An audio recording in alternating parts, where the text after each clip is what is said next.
Hi, everybody. Thanks for joining me today in the locker room. I'm Alan Locher. The couple who I have here today became one of Llanview's most popular, and fans have been asking me to bring them here together. I'm thrilled to have them here. So let's get started so they can share their memories of their time working together on One Life to Live. Please welcome to the locker room Thom Christopher, Carlo Hesser, and Mortimer, and Tonja Walker, Alex Olanov. Hi. Tanya. Yes. Hello. Hi, everybody. Honey. How are you? Hi, I'm well. I'm going to ask the fans God, just to make sure. I want the fans please tell me that Thom and Tanya are upright and not upside down for you at home. Sometimes when you change the phone or iPads, you might look differently. But don't you love technology? I love technology. Yeah, Thom and I were a big fan. Thom and I were having fun before with technology. Oh, I got nervous about it. I'm still in the early 20th century with all of this. Yeah, so, I'm not a big fan. It took me 3 hours to do a contract yesterday. I'm not a typist. Oh. Yes. For the real estate. Right? Yeah, I'm renting my house out for a month to a friend, and I just wanted to put some things down on paper, and I used a form. It's everything changes. The Helvetica turns into New York Times whatchamajiggy. It's just awful. Awful. It's very funny. It can throw people for a loop. I gotta put my hands on something or I'm gonna get too tired. Okay, here we go. Good. Do you two remember meeting each other for the first time? Thom?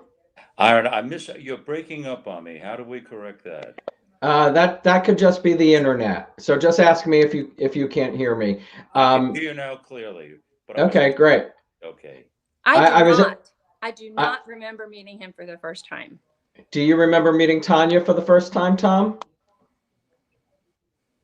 Do I remember meeting Tanya for the first time? Do you remember? My God, yeah. I mean, I was in the makeup chair and she came in, and it was Alex Olanov. And of course, I knew her from her previous work. She was dazzling. She was unbelievable. I just remember you were already on the show. If you're curing me all, then the brilliant Paul Rauch, the late executive producer, came up with the idea of Carlo, and then the brilliance of matching the two of us together, and a whole world opened. I have a phrase to people when they talk about the show, which I'm always so flattered, and they talk about us, and I say it openly and honestly. If you're doing a scene with Tanya and it's not working, it's your fault. That's what. And the wonderful compliment I was thinking about as I was getting ready, my mind went back nostalgia time. I hate the word nostalgia, but just the vibrancy of what the gods came down and touched with the two of us. Aside from the most magic of acting things and elements, is trust. I have absolute trust in her. Some people say, "What? How did you get that dialogue going?" Absolutely, I trusted her absolutely, and I always felt she trusted me absolutely, and we saved each other. Yeah. The first major, and I'll get off it because she is really extraordinary. Paul had us together, and it seems that it didn't seem it was a fact. I went up in the scene, and it was so hot though, and it was going so beautifully. And she's looking at me, and we're talking, and she knows I'm up, and she gave this kind of very seductive, "I know you're screwing up" smile.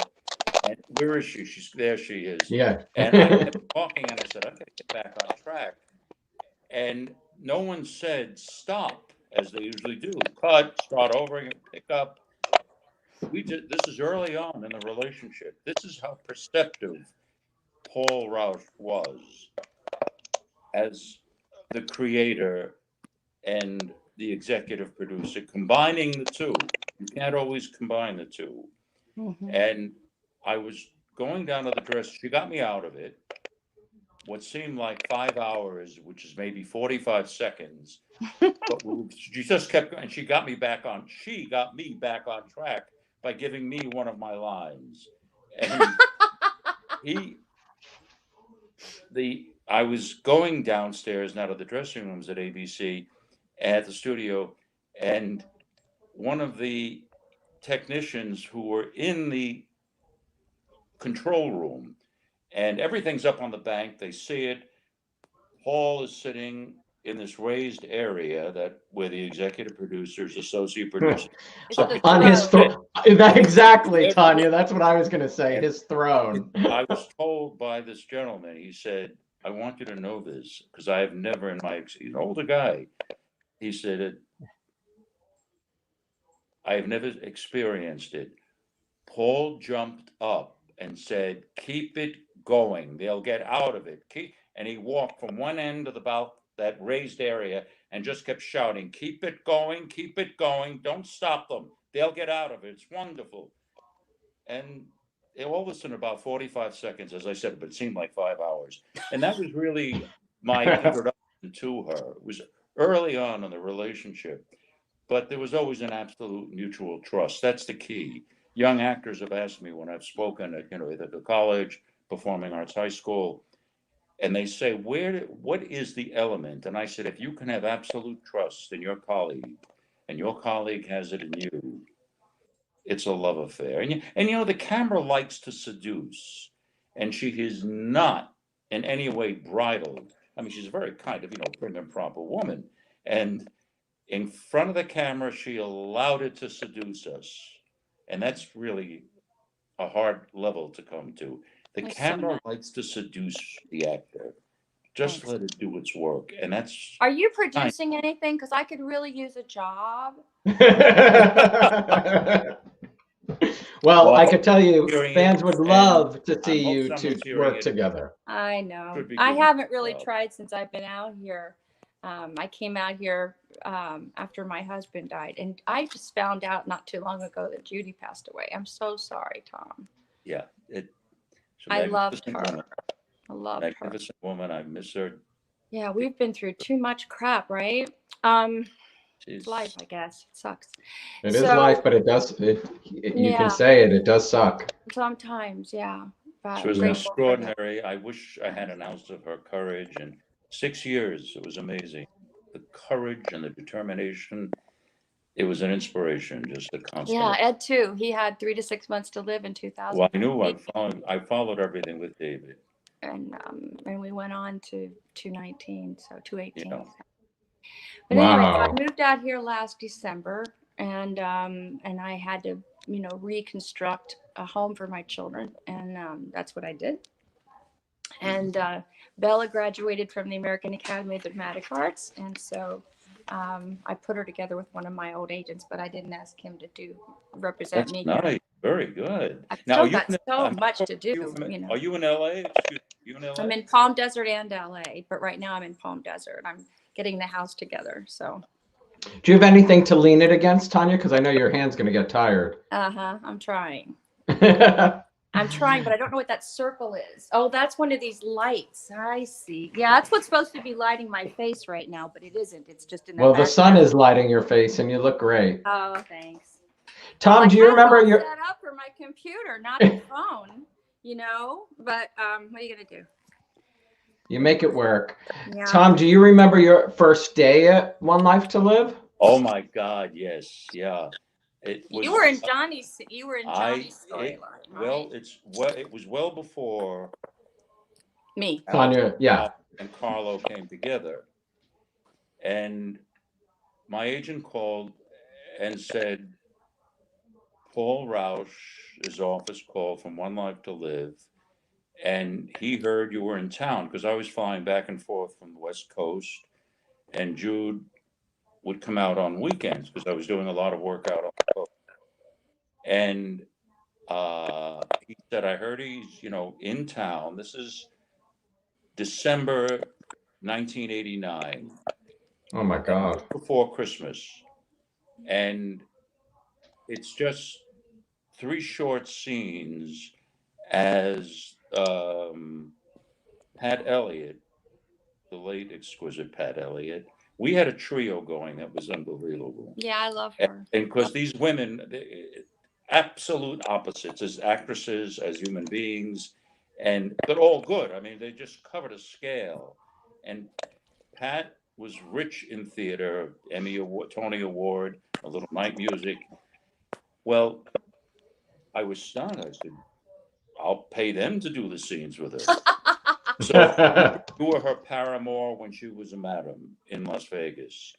So we did the scenes, and the next day, Meg Mortimer was the agent from Ambrosio Mortimer, and Meg was exquisite as an agent. And Meg said, I just got a call from Paul Rauch's office. They would like you to come back tomorrow. I said, tomorrow? Come back. It was like just 2 days away. Come back tomorrow and just walk across the lobby of the hotel. What was the hotel called? Empire? The Palace? Ace Hotel. Oh. Right, the bar area. And the camera's just going to follow you, and you're to do nothing but look at her. And I said, that's a very expensive walk, because once you're locked into a fee, that's what they have to pay you at. And it took 30 seconds. The camera just followed me for 30 seconds, and then they'd edit it all in. Then Christmas week, New Year's, they weren't dark. And I got another call. They'd like you to come back. Paul Rauch has an idea for your character.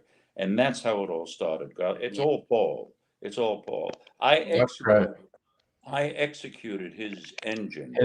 His vision. Yeah. When we lost him, we lost something major. And just to let people know out there, I don't even think Tanya knows. Anyone knows, really. Paul's wife is Israela Margarit, the writer, but mainly everyone knows her brilliance from. She's a concert pianist and a highly established Israeli concert pianist worldwide. And they were invited to Russia sometime around in the mid 2000 to start and teach Russian actors daytime. Wow. Because they have nighttime, they do series, but the whole concept of romantic involvements, etc. And Paul was there for quite some time. Wow. Literally teaching them, working in the studio. How fun. I was going to say, he could teach. Extraordinary in that Yeah. the mind thought so theatrically, and the biggest pitfall, and I'll get off it, and again, it's a compliment to Tanya and myself, I think. Paul did a mixture that's absolutely incredible, because so much has to be done in daytime, in a given amount of time. The crews work beastly hours. They kill themselves, these men and women. The office upstairs kills themselves. And I've done enough nighttime television to know that you have more time. You have a week or 2 weeks to do one episode. Here you're doing, I always say, 2 small budget films, 2.5 small budget films in 5 days. So, Thom, when I went on General Hospital again in 2017, what's that?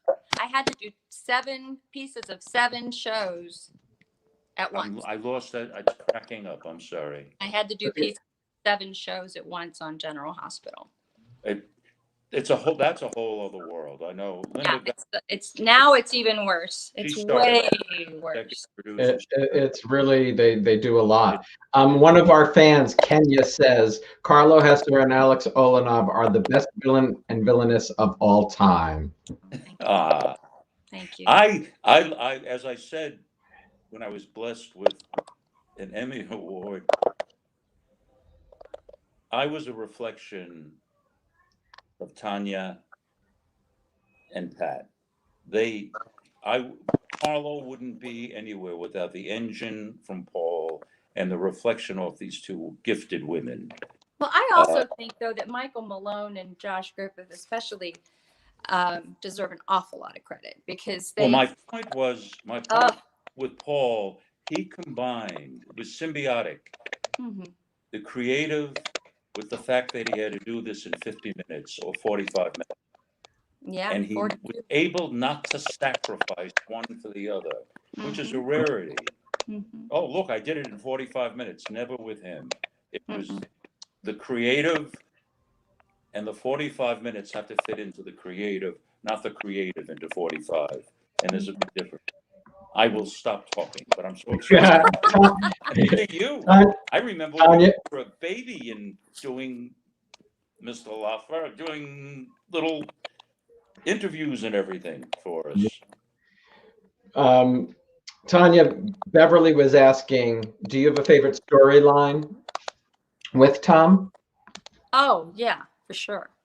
And Beverly says that you two worked so brilliantly together. Yeah, we did. I mean, if anybody didn't see it, they ought to. It was Scene really stealers equally. Well, I think it's timeless, really. You know how when you watch old movies and you see the relationship between the two stars of the movie, and you watch it and it's 50 years later and it's still amazing. That's what Thom and I had. And I've never had it really since. I had some moments with Phil that were hysterically funny. What started out happening was I was playing a really mean character and I got tired of it. So I went to a mental institution and came back out and decided I was going to have a sense of humor.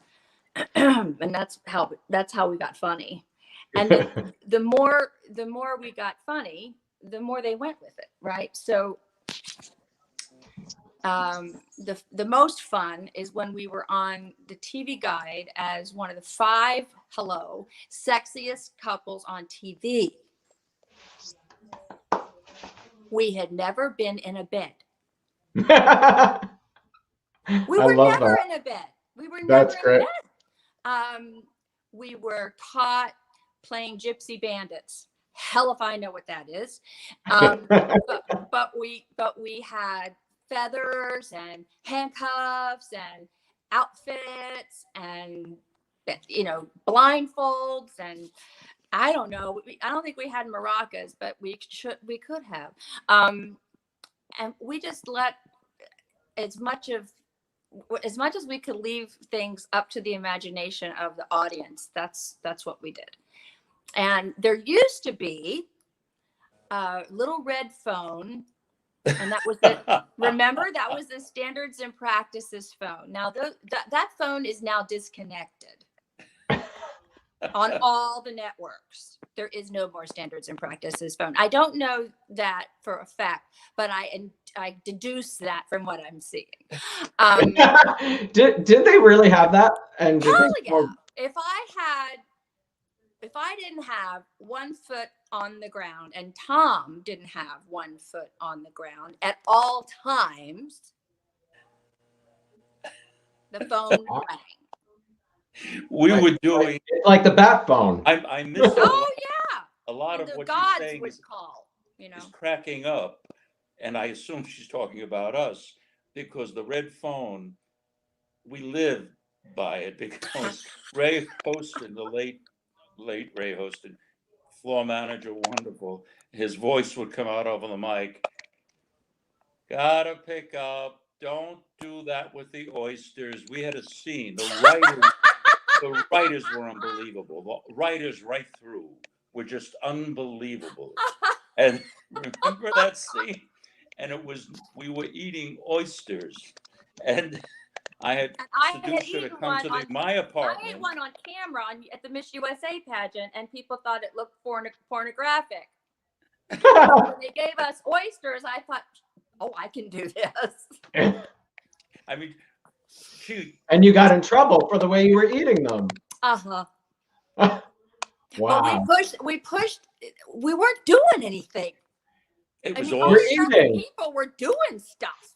You were eating, grinding and licking and all this crap, and they're in bed and this and that, and they're half naked. We were dressed, not with a whole lot, but we were dressed, and we weren't doing anything, but we got more read phone calls than anybody else that I could think of that I've ever heard of, because of the suggestions that we made by not doing anything. I think that really says a lot for what is actually more sexy. Do you remember the slap? She did something that was so brilliant once. It was all impulsive. I slapped her. Oh yeah. And she knew it was coming. I mean, because I had said in rehearsal, I was like, and boom, and but she had I don't know if I hit her a little too hard, slapped her a little too hard, but I slapped her and she pulled off and slapped me back. It was, I mean, we could hear the control room just take off the floor. It was whack. And that was the level of the relationship, right? One level of it. But I don't think. Hey, Tanya, 1 second, Tanya. Sorry, I think your thumb might be near the audio thing, because that might be where you're. Mine? Yeah, it could be you're holding it near the. No. Is my audio? No, it sounded like somebody's hand was on the audio, but okay. No. Look, It's I don't clear know here. anything about this stuff. That's why I'm hard on. Tom doesn't either, so don't worry about it. Yeah. I'm sorry, you need to send a crew. next time. I've lost you both. It is a little staticky. Is that mine or his? Yeah, the static, I felt like it could be from you holding, if you're holding it. It might be like you might be touching the audio. But okay, let's put it down and see if anything changes. It might. It might. Yeah, it definitely changed. Not on my end. I'm going to turn this off. I don't know what to do to help. Okay. Just for a follow-up on that slap, we then fell into each other's arms. If you remember, it was slap, because we improvised the whole thing. My slap was the only thing that was blocked. She hauled off and hit me, and I grabbed her, and we kissed. Yeah. Perfect. Tanya, that's much better. I don't hear any. Okay. I hear it much less. Tom, before I forget, that fan, Cartube, was asking again if Mortimer was real or really Carlo Hesser. I'm sorry, can you say? I think Mortimer was real. Was Mortimer real or was he? No, Mortimer, and Yeah. I must say, the producer who came in after Paul, Linda Gottlieb, that was her idea of doing the Galatea and Pygmalion. That was so much fun, Tom. God, was that fun? Yeah, that we just had a crazy. Yeah, it was really I've been fun. asked. See, I came into daytime. I didn't have Tanya's record. I would, every actor in New York does it, and I never had a contract, but I was already in my 50s when I started playing Carlo, and I had a point. My mind went blank about it. Oh, Linda Gottlieb. And so she said, we're going to do this storyline. We're going to kill Carlo. And the funny thing about that is she said, she told me this the day or the hour before I was going with Judith and Pat in a limousine that was waiting to go to the Emmy Awards. And I got an Emmy that night. And she said to me, going up the stairs, oh, guess what? We're going to kill Carlo. And you're going to come back as this other character called Mortimer at the end of the summer. And so I needless to say, she was sitting to my right when Judith was on my left. Did you happen to spill champagne on her or anything, like cough, mustard, anything Did I like what, that? sweetie? Did I what? Did Spill you anything on her? accidentally spill your drink on her dress or anything like that? I'm sorry, I can't make out what you're saying. Did you spill anything on her dress? Oh no, I just didn't talk to her. And the rest is history and daytime. We won't get into that. Who tells somebody? Can But you hear me, Tom? What was funny? Yeah. that when Mortimer, that whole Galatea, Pygmalion, and Alex, she just gave again to the Mortimer character her whole wonderful comedic technique. I mean, it almost became like our little routine. It was a routine because so many times I never knew what was going to come out of her. And she'd be, you know, this is what Carlo did, and bump, that was the Carlo did. Now, Mortimer, you got to be. It was a wonderful twist of character right on camera, that she was dealing with me, the actor, with my wig, my Mortimer wig, and she was talking to me as if I were Carlo, seeing she was my, like, I don't know what the hell you're talking about, look. And she then, as if she was talking to this real numbskull, and she would do it on a dime. And then she'd go back to the Carlo. It was really, it was craftsmanship, acting craftsmanship. I just don't get that kind of leeway very often, you know? I mean, they just, I don't know if I'll ever get that again, unless I. Oh, that's a point I wanted to make, and I say this to young actors when I talk to them. If you have an opportunity, because the whole world has changed in its attitude about daytime, thank God. In this country, I mean, I'm talking, you know, I'm 80 years old and I have a retrospective of like 60 years of working in the business. That, oh, well, you're doing daytime. It is the most incredible learning field for an actor. If you're not someone who has been taken and made a superstar, but an individual, you're an actor, and it teaches you how, gives you that experience of working on storylines that are multivarious, as with the two of us, working with someone like Paul Rauch, working with a crew that is constantly behind you. Everything the crews do. I've done Guiding Light and lengthy shows, One Life and Guiding Light, both Pauls. And it's, the crew is behind you. The upstairs office, as I said, is behind you. It's a wonderful training ground, because in reality, I would never get the roles, the varied roles that I got in daytime in the playing field of television or theater. It's well, much and you get more, to play such a, you get to not play being such a a, superstar or a big star, that it would again be type casting. And that's what I tell you. Yeah, I'm sorry, go ahead. I think that's true, but I also think that we created things and they paid attention and then they wrote it. That doesn't happen on nighttime TV. You do what they tell you. And if you have a good idea, you can try it, maybe, if you have a director or producer that wants you to. But in our situation, they would give us this much, and we'd really work hard on it, which I have to say not all actors on all daytime shows do. We would work on it. You ran with it. You ran with it. You ran with it. You took we it. made it as creative as we could, and then we asked permission. I know what you're saying exactly. Yeah. We didn't ask permission until we'd done all the work. Okay, and then we would say, we're going to show you something, and then they'd love it. You know. We were constantly going. The directors would say, "So wonderful," because you're both constantly, you know, creating. And if they wanted to redo a scene, it was like 50 degrees, 60 degrees different from what we did. And now, can you combine now what you did in that scene, guys? Can the two of you now combine it into the next scene? It was such joy.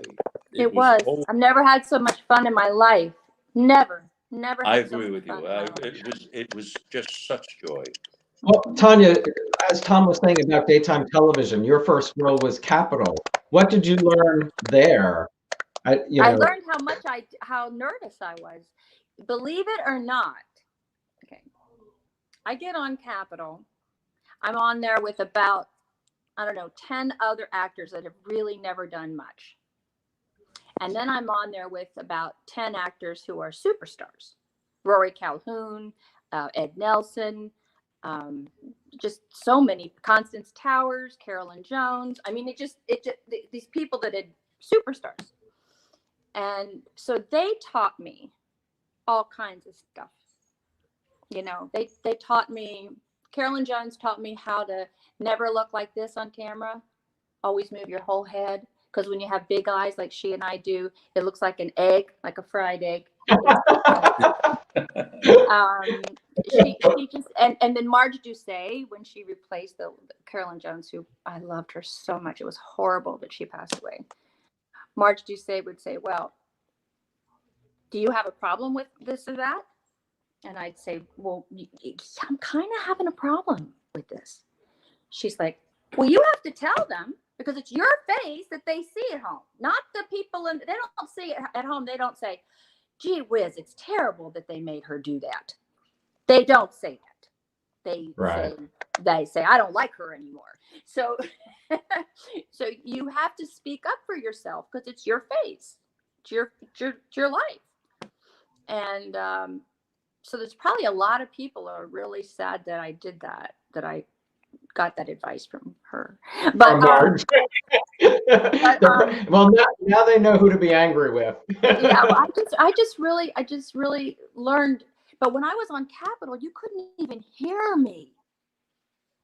You couldn't hear me because okay? you were afraid of. So nervous. I didn't know I was holding on to my voice.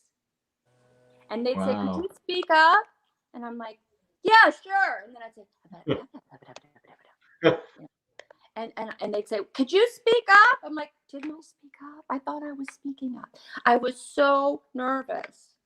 So after a while, I learned, especially after I'd done a lot of things, that, you know, you don't speak up when you're afraid that what you're going to say isn't going to be right. So it takes practice. You know, you don't even know you're learning. And then there's things that I can do that now that when I first got my job on General Hospital, which led to this One-on-One Life to Live, they wanted me to play this really mean, tough cookie. And I was afraid that if I said, you know, your money or your life, somebody would crack up and they just, you know, so, you know, you think you're intimidated. So I had to go to a coach every day. So she would teach me how to use my voice and how to use my intention and how to stay, you know, in a lower octave or whatever you call it, in the lower part of your voice, or more in your chest, or more like this instead of up and down and up and down. I was so afraid any minute now that they were going to say that they just, you know, they don't buy me as this mob boss. And they did, and it worked. And then when I got on this show, I was supposed to be a nice person. And then that didn't work out so well. So, and I'm glad, because it was really fun. I had a really great time. Well, it must have been more fun for both of you to you know, the villains always have more fun, I think, than the. Well, it depends on what kind of a villain you are. You know, if you're nobody's a villain unless they're nuts. Most villains have a good reason. You have to have a good reason for what you're doing. And the audience needs to know why you're doing it. They need to understand how you're feeling before you do it. If you just do something to be mean, which is sort of what they did to me on the last time I was on General Hospital, I was like, I passed Kimberly McCullough in the elevator, and she was tied up with a suicide vest on, and she's sitting on a chair, and there's dynamite under the chair, and she's in there by herself waiting to shoot this one little thing. I said, what are you doing in there? Who put you in there? She said, you did. I'm like, there's no way they're ever going to have me back, because they're just making her so bad for bad sake, you know. Oh my God, I love that you asked her, who put you in there? I said, who did that to you. You did? So. Wow. Tom, what was your experience like on Guiding Light with Paul and Bradley Cole and David Andrew McDonald? I lost you, Alan. On Guiding Light, what was your experience like working with Paul and Bradley Cole? Oh, again, it goes back to that. It was so distant from Carlo or Mortimer, Colonel Dax, and I was again in for only about 3 shows, 3 scripts, and then Paul said they're going to develop a whole character about it as the liaison for Batterley, not Batterley, Bradley for Prince Richard and Edmund. Be his amanuensis, his protector. And it was a great show to work. I mean, it really was a great show to work. Completely different from One Life to Live. And the directors on Guiding Light were really exceptional. Really exceptional. They were very, very good.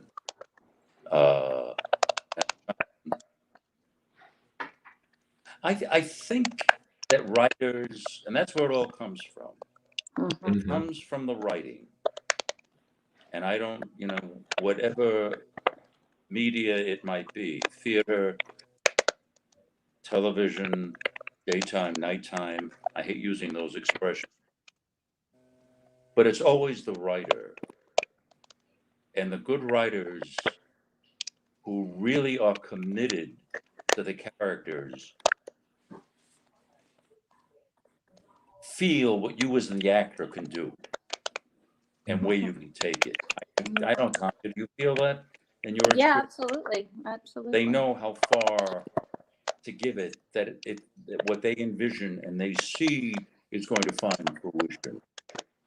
And that's nice because it's always the start. And one of the things I say to young actors too when I'm speaking. See, that's different. That's different, Tom. It's not always the start for everybody. I missed that. What do you mean it's not the start for everybody? Tanya was saying it's not always the start for everybody. That's where we start. That's where Tom starts. Well, that's what I was going to. That's not where we end up. What they put on the page, that simple whatever that is, when it was Alex and Carlo, that's never where we ended up.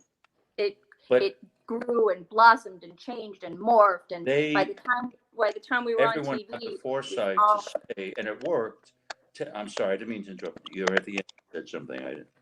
No, I'm done. That they had. So the writer gave us Alex and Carlo do this, and we just took it, and that was our job to take it further. And as I said with young actors, when I'm speaking to them, something every creative person has to keep in mind when it comes to the actor. And I say this after 60 years, because it's all I ever knew, school, everything, from 14 years old on, that's all I knew. And a composer at the piano has the instrument, has the bar paper, has the ink and the notes. A ballet dancer has the mirror. A dancer has the mirror, has the bar to hold on to. A painter has his oils, his canvas. The actor has only one thing, himself. And that's it. And they are the ones who are basically the god. Martha Graham once said, and I knew her in the final years of her teaching at the Hayward Playhouse, and it was transformative for me. But Martha Graham said, wherever a dancer stands off stage, waiting to go on, is sacred ground. And I honestly feel, and as I grew older and more experienced, that wherever an actor is, and I tell them, this is the way you've got to think. If you have 2 lines in a not too good play, or if you're doing Hamlet, where you are standing, waiting to be given the sign, go for the camera, or the countdown, or waiting to go on stage, is sacred ground. Hmm. And I think we have lost, in a sense, that concept over time. And it's something you've got to hold on to, because the actor is a god. He takes the thing that Tanya said, they write it, it's there, and then we have to ingest it and make it ours. And that's when you become the great creator. You're dancing with the, Not everybody I can won't take. go on, but I feel you're hearing an old man talk about it. No, but you can't always, it might be on paper all the I'm time. losing you. Sorry, it might be on paper, what's written. It might be on paper. Completely, I'm trying to read your lips. Sorry. It might be on paper what they're asking you to do, but it is what Tanya is saying, the two of you turning it into magic. Speaking of magic, David and Patrick were asking about working with Eileen Heckart and Elaine Stritch as your mom. Can you share memories? Tanya, Well, you want to go first? Yeah. The Eileen Heckart was so amazing, and I loved her so much. And she played his mother. So when they brought her on, the whole idea was for me, my character, to try to turn Mortimer into Carlo. And Thom was brilliant at not being a thing like Carlo at all when he was playing Mortimer. So I was trying to get him to when Eileen came in as his mother, she taught him to gamble. He was clueless. When Anne Reinking came in, she taught him to dance the tango with me, which was a challenge. I was a little bit of a tap dancer growing up, jazz, ballet, but never done the tango before. So that was really fun. And then the funniest was Wally Shawn teaching him how to speak. Oh, God. Come on. Come on. That was brilliant, brilliant, brilliant. If that was Linda Gottlieb, that was brilliant, I'm telling you. Because every time I see Wally, and I see him on the TV all the time, I just can't stop remembering how beautiful that was. With his lisp and everything, trying to teach Mortimer how to talk. God, was that funny. Because Mortimer had a stutter. It was just so funny. My God. It was like the blind leading the blind, and it was hysterical to watch. I love that. And then Eileen passed away, and they brought in Elaine Stritch. Can't even imagine what that is like. Can you imagine me working with Elaine Stritch? So one day, It was funny. everybody is about to bow. Okay. I might just add, because I was a page at ABC when she did a show there. Then I don't have to tell you anything. With Megan Mullally. Boy, does she have a potty mouth. Yeah. And I just, so I'm if you can't say anything nice, don't say anything at all. That's what my mother always said.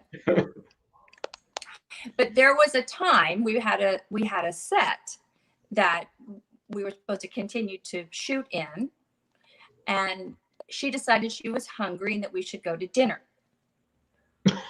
So we had a dinner break called.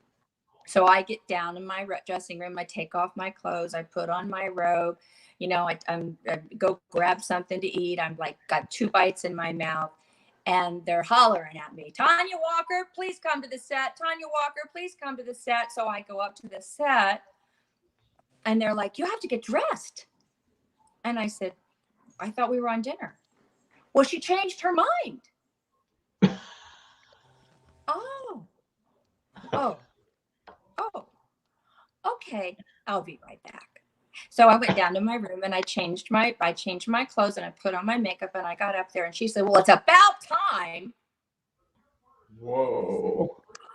Oh my. Well, somebody decided to go to dinner when it wasn't a dinner break, and then somebody decided to come back when it wasn't time to come back. So I got here as quickly as I could. And she said, touche. And I said, mm-hmm. So I'll tell you who loved that was Ray Hostin, who died so unfortunately, but he was laughing inside. He was he was having a hard time not making it. Did Thom say he was a stage manager?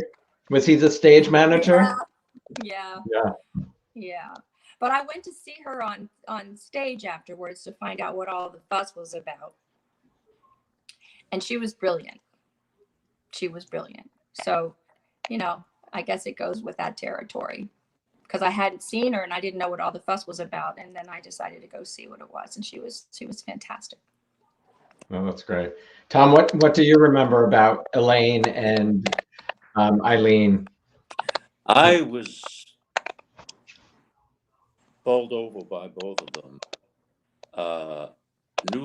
Knew Stritch from Broadway Cares Equity Fights AIDS. And she was, I'm glad Tanya said at the end, she really, one of a kind. She was brilliant. She really was brilliant. Her one-woman show, what a way to leave the world. I mean, it was, we saw it, Jude and I saw it at least 3 times. Oh, wow. The Eileen Hecker was idolization for me, because I, again, tell actors, if you want to see relaxation, run the Bad Seed when Eileen Heckert comes in inebriated to challenge the mother of the little Patty McCormick character, what happened? How did my son die? It is brilliant acting, because she never moves. Her hands are down at her side. You know she's been drinking, and that becomes not even in the game. It's the torture inside. How did my son die? But soon after that, she did a play, Dark at the Top of the Stairs, with Teresa Wright, I believe. And I was in Performing Arts High School, and it was right down the street at 46. And there was a sequence in it where both she and Teresa Wright are looking, and they're sisters-in-law, or maybe sisters, and they're looking straight out at the house and talking about their relationships with their respective husbands. And again, this was never taped or filmed before any of that kind. This is the 1950s. Becky sat there, her right arm on the left side of the table, stage-wise, she was stage left, looking out, never moved, and did a monologue about the emptiness of her marriage. And I must have been 14 or 15 years old, maybe 15. It was embedded in my heart and mind. And at that moment, I learned, if you don't know what to do nothing. Do nothing. And just say the words. Deal with the words. If you don't know, you're lost. And she was brilliant. And fortunately, from her appearance on One Life to Live, we became friends. She tremendous, socially, her home, Christmas, her husband who passed away so sadly, and she just looked at Jude and I and just said, hold on to each other, hold on to each other. She was an extraordinary woman, an extraordinary actress. So that was really the great honor. I mean, that to me, that's great. Incredible. Yeah, that's great. Becky was. Fans you had mentioned earlier, Phil Carey. Can you talk a little bit more about Asa? Fans were just talking about the wedding where you wore the pillow baby and they ripped off the dress, revealing the pillow. But you and Asa got married in Central Park, right? Was that Asa? That was really fun. Yeah, I loved it there. That was really fun. I mean, we had, they pulled out all the stops, which they had stopped doing because of the budgetary restrictions that had happened in daytime by the time I was there. Because previously to that, I think they even went to Australia or something. You have to ask for Fiona and Tina, but Andrea Evans will be able to tell you. But they went all kinds of places. But we made it to Central Park, and I was grateful. Hey, shooting in New York is I had- always fun on I location had a in New great York. time. We really had fun together, you know. I mean, they made us. They did so many funny things with us. I still loved working with the character Bulge, and they incorporated him into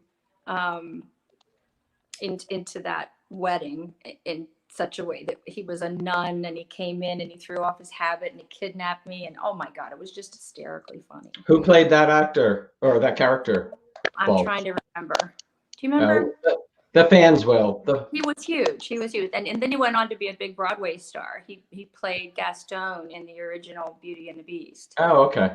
Fans. Oh, I know his name, but I've got to blow I the see him dust in off front of me. I my forgot his old name. Yeah, I know who you're yeah talking my about. old Yes. brain. But anyway, so we went to after that we went to one of the most fun times. Burt Moses. That's right. Yeah. I loved him. Loved working with him. He was so talented. But there was this. My favorite scene with Asa of all time is when we were having a drinking contest at the Palace in his house, and I haven't had a drink since 1984. It just doesn't agree with me, and so I completely enjoyed the improvisational opportunities that came up as a result of doing shots with Phil Carey. Now, in this particular case, Nigel had put vodka in my bottle, but not in Phil's bottle. So as the scene progresses, he's not getting drunk. Alex is. And but after a while, she's got the pictures, and she's standing on the sofa in her dress with her high heels, and it's hysterically funny. And he's sober as a judge.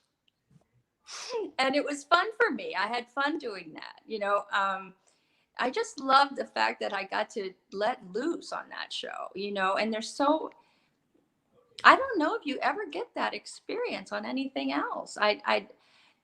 You know, it's one of the reasons I thought it might be fun to do like a Saturday Night Live or something where you can just really go for it, you know, because so often there's like, you know, you have to do exactly what was planned, and sometimes that takes the I don't know.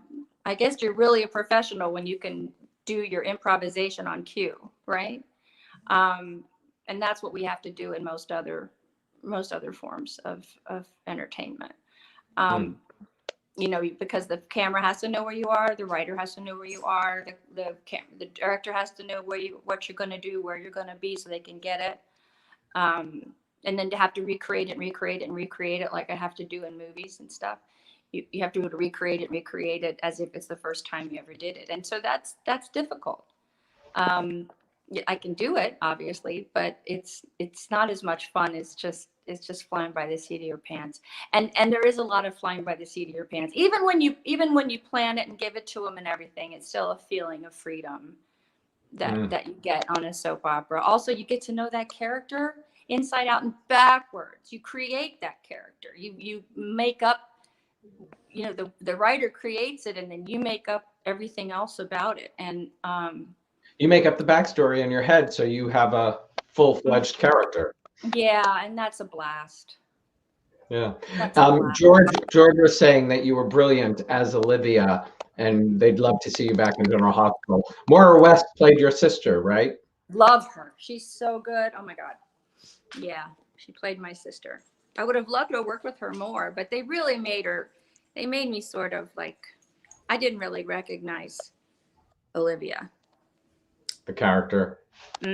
I didn't really recognize her.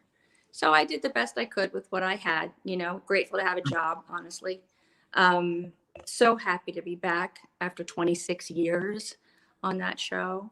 Wow. And when I went to Frank and I said, Frank, you know, I was over Duke and I was in love with this guy Colton, and I'd been totally changed, and I turned into a nice person, and then I came back and confessed in front of the judge, and my brother shot me in the back, and that's how I left the show.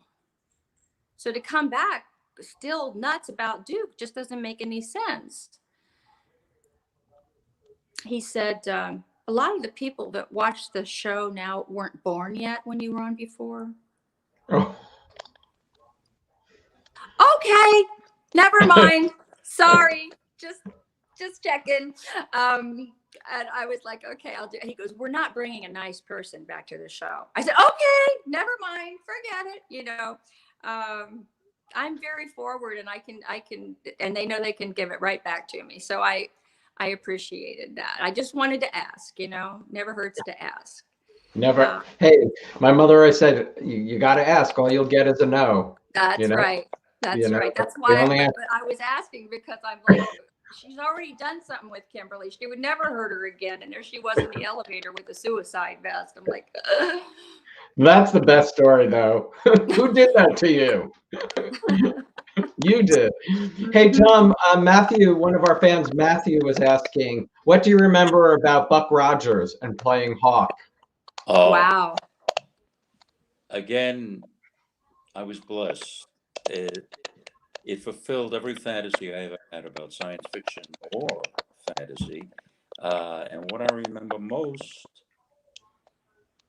again, Gil Gerard, Aaron Gray, and the magnificently beautiful, wonderful Wilfred Hyde White, who came in the second season with myself. But they welcomed us because John Mantley, who created the Hawk, it was his idea.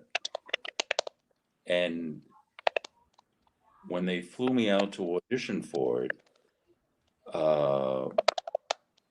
and it all stemmed. It was 12. I only did 12 shows,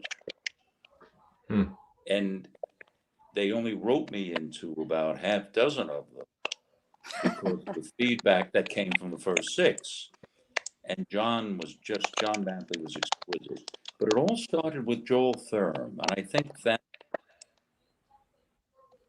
is when casting is brought to such an apex of creativity. I went in on a Saturday to audition for a gangster series that was coming on from Universal. And I forgot the character's name, famous and historical. And it wasn't Lucky Luciano, was it? No, but would you believe Rothstein? I was auditioning for Rothstein, and it was a Saturday. John Comerford, my agent, calls me Sunday night at home, and John was magnificent, young agent, but a real tiger and just beautiful. Again, combining the business and the artistry. And John said he had gotten a call from Joel Thurm, who was casting it. It's all blessed Joel. And Joel said, they're not going to take him for Arnold Rothstein. But there is a series that they're going to redo, that they're going to go into a second season with new characters. Buck Rogers, like, oh yeah, Gil Gerard, John is telling him. He said, there is a character they're bringing in, half bird, half man, lost race, called the Hawk. Well, that's the moment, because John called me Monday morning and said that he got this phone call, and what they're going to do is send the script, and then they'll set up the audition. History has it, I went out, I auditioned for John Mantley, and John said, he was the executive producer, Canadian education, theater background, I believe, in Canada. And he did a lot of Gunsmokes, wrote them, directed. And he said, I want to read with him. and all was there. And he read with me in 3 of the scenes, and they all like huddled for a second, and then he just said to me, which they don't do, they really should call the agent. They called, and John said, "Would you come to my office, my cottage, my office? I want to talk to you about it. It's yours," just like that. We want, all of us want you. And that's what I remember about it. The execution of it really was a fantastic makeup department. Those feathers, they had to make a fresh one every week. Oh, wow. And the one that I was getting rid of or passing on would go to my Randy, who's become a minister in someplace in Washington State, was my double. So he could have, Oh, and they made a prosthetic nose for him because he had a real turned up nose, a real kind of Brad Pitt nose. And they made my nose. They needed a prosthetic that he'd put on, because even in the far shot, you could see the nose. And those are the little things I remember about it. And the welcoming of Gil Gerard and Aaron Gray to suddenly have this exotic character. They made the work atmosphere very, very comfortable. The crew, again, was just impeccable at Universal. I'm gonna have to look for Heavy clips. schedule. I know I watched this show. I'm sure I did at some point, but I'm gonna It turned. I was in California the night the first show came on, and because I was shooting, and Jude, my wife Judith, was in New York in the apartment with all the friends, and everyone's there. And when it was over, the time difference, they saw it before we did. And a very dear friend, John Haskell, who was my vocal coach at the time, John said, "I just want you to know your life is never going to be the same again." He was right. Never, for whatever it is, my life is never the same again. So it's interesting. It goes back to what we talked about quite a while ago when Tanya said the words are there because John at Christmas, they gave me a beautiful, beautiful Alique hawk's head. And that stemmed from Aaron Gray because she was basically the voice and lady of Bloomingdale's. She got it, and she came back. And at Christmas, we're having a Christmas party. John said, "Everyone, these are the moments that stick with me." And Wilford is with Judith and myself. Wilford Hyde White, of course, from My Fair Lady, and 1,000 other things. And it got to the point where I'm backtracking, John would say, "Tom, Wilford won't come from his dressing room until you come and get him, and the two of you can walk onto the soundstage." I said, "Okay," because we fell in love with each other, Wilford and I. Coming from the theater, my starry-eyed knowledge of theater, past history, the people he worked with. But one of the amusing things that's probably a secret that many people don't know, he always called me dear boy. "Where's my dear boy? Where's my dear boy? Where's my dear boy?" And he said he'll come to the set only if you come to him. So there's dear boy with his spandex on, his knee-high boots, his tasers, feathered hair, breastplate. And I'm coming to get the incredible, legendary Wilford Hyde White. So Wilford and I go on, and we're now shooting the first episode, which was a two-parter. And it introduced my character, and the beautiful director, Vince McAveety, where I was flattered was that he just didn't film it. And it wasn't me, it was the character. He presented the character. There's a difference. It wasn't just getting up, get in there and give it a professional, all of us. But I sensed it as the more we shot. I said, the way, the setups, everything, he was presenting the character. And Wilford, at one point, were lost in these caves, And he tells me, now, Hawk, you go there and I'll go. And we're all going in different directions in these caves. And he goes, oh, dear boy, wait, I'm going with you, dear boy.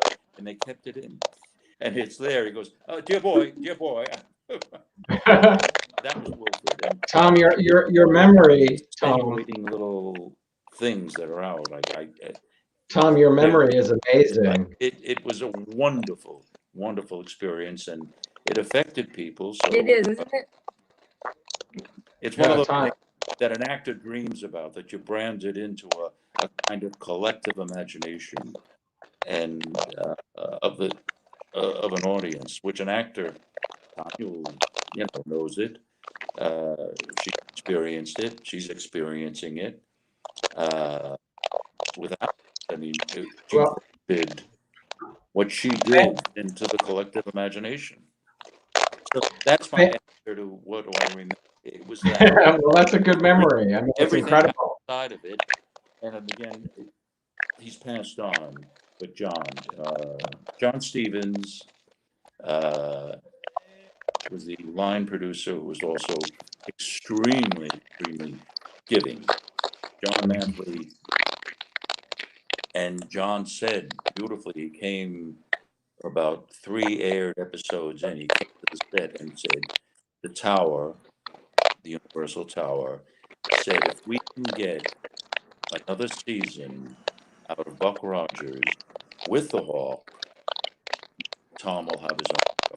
Thom will have the Hawk. Got to get another season. At that point, it was a season and a half. And they wanted it, and that was really a beautiful compliment. So those are the things that I cherish from it. That's great. I mean, your memory is amazing. One of the fans was asking, so before we go, what do you think the legacy of One Life to Live is to you? Tanya? Tanya, did you hear that? The legacy. What does it mean to you? Yeah, I heard you say something about the legacy of One Life to Live. I don't really know what that means, but I do know that it's a legacy to the fans. I still have fans that follow me everywhere I go because I was on that show, and that to me is the legacy of the fans. Is the legacy of the soap operas is the fans.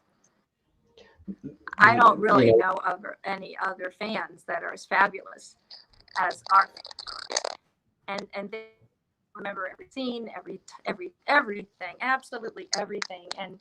And I always play somebody bad, so they're always trying to figure out how to kill me off when they get another producer.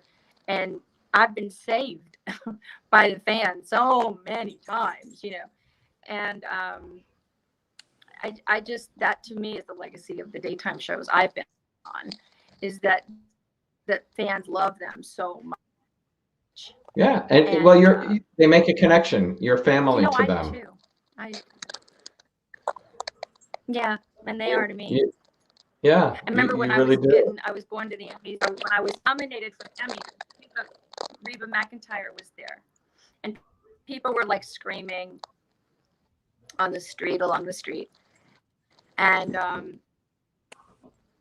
I went over to sign autographs across the street, and so did Reba McEntire.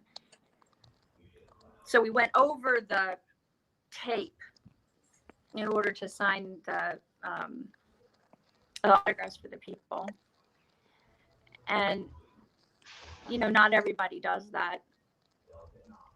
But Reba McEntire is the kind of star that I've always wanted to be, the kind that people just love her forever, no matter what.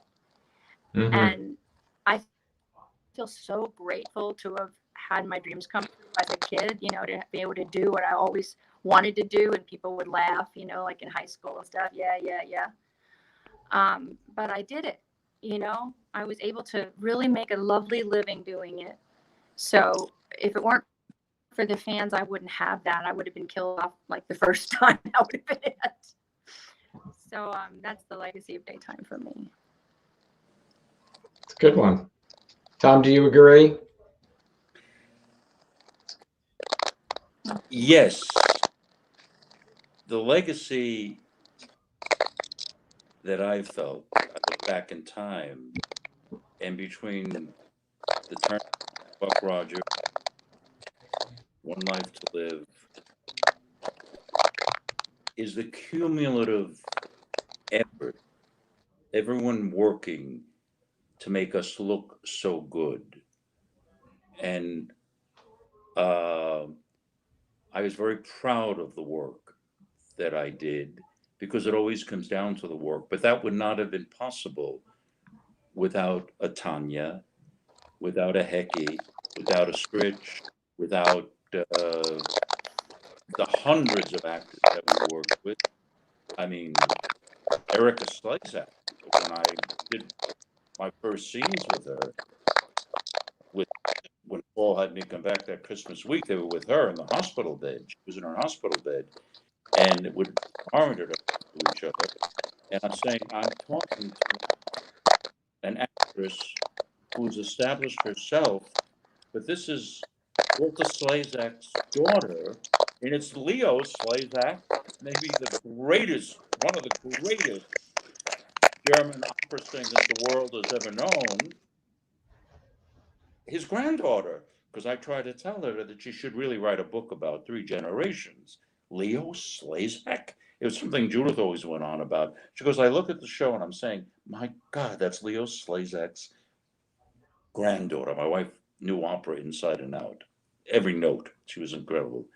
And it's that. It's the people that you're working with, because you don't do it alone. You might think you're doing it alone, but you're not. It's the crews, the Hawk, the Universal crew, what they did for me, for the show, what all of the men and women did. I don't want to repeat myself, but One Life, the hours. No, I don't think until you're in the studio tour, because every person I ever give a tour with had a gift to take Broadway Cares, Equity 5 Days, the Actors Fund, whatever, and they came, they bought the tour. They said we had no idea that it was so involved, and they, the crew was working almost 7 days a week, maybe 6 days. Get ready for the Monday. It's a lot of work, but to have that vested in me as the actor, I owe them the most beautiful work I could do. And that, Well, and you both. They were investing in me. Tanya invested in me, and I'm saying this without, this is all smart. I was wonderful, but it's what she was. It's the slap, hug. I got chills again just remembering, because she's there. And remember, and I'm telling Frank this, I hope he's watching this. If you're doing a scene with Tonja Walker and it screws up, it's your fault. Well, that's a perfect way to end. You started with that. Exactly. Let's end with that. That is a perfect way. Thank you both so much for being here. Thank you so much, Tanya. Tanya, thank you so much. Tom, thank you so much. Stay healthy, everybody. I get out of this. Hey, send me Tom's number. Alan, I'll send you Tom's number. I will send you Tom's number. I can't. It's all breaking up. Tom, I'm going to send her your number, okay? That's okay. Bye, everybody. Thanks for tuning in today. See you tomorrow. Bye. Love you guys.